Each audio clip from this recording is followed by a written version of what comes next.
থেকে আমি তখনও ওখানকার কাউন্সিলর ছিলাম। পরবর্তীকালে 16 সালে আমি বিধায়ক হই।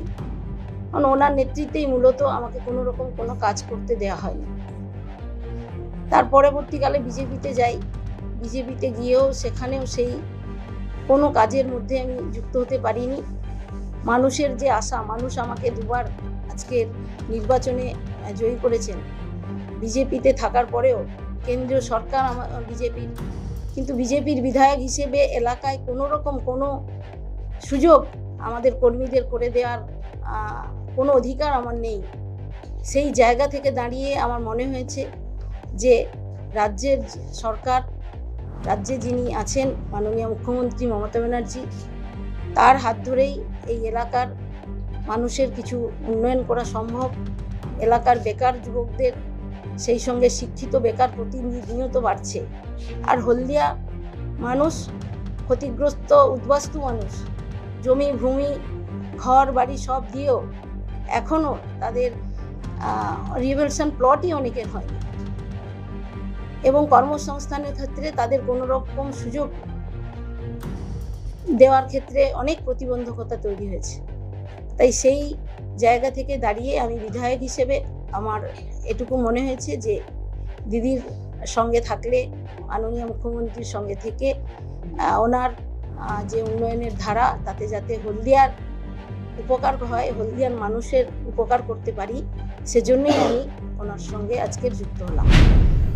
1 মাস আগে যখন ভারতীয় জনতা পার্টির জাতীয় নেতারা একটা সার্কুলার দেন, যেহেতু পশ্চিমবঙ্গ নির্বাচনের বছর, কোনো বিধায়ক জেলা সভাপতি হতে পারবেন না, এই বার্তা পাওয়ার পরের দিনই তিনি তার দেওয়ালে থাকা পদ্মফুল মুছে দিয়েছিলেন।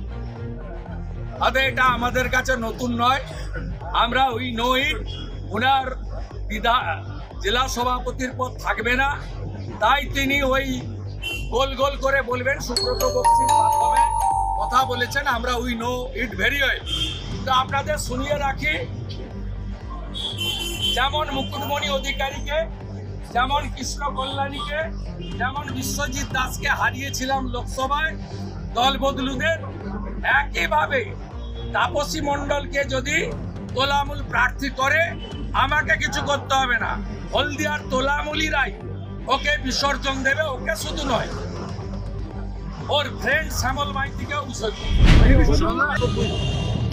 আমরা ওসব কিছু জানি না, আমরা শুধু এইটুকু বলছি যে 2021-এ আমরা দেখেছি অনেকের চার্টার্ড ফ্লাইটে তৃণমূল থেকে বিজেপিতে গেছিল, আর তারা আবার পরবর্তীকালে বলেছে একটা অটো পাঠাও, আমরা আগে তৃণমূলে ফিরতে পারলে বাঁচি।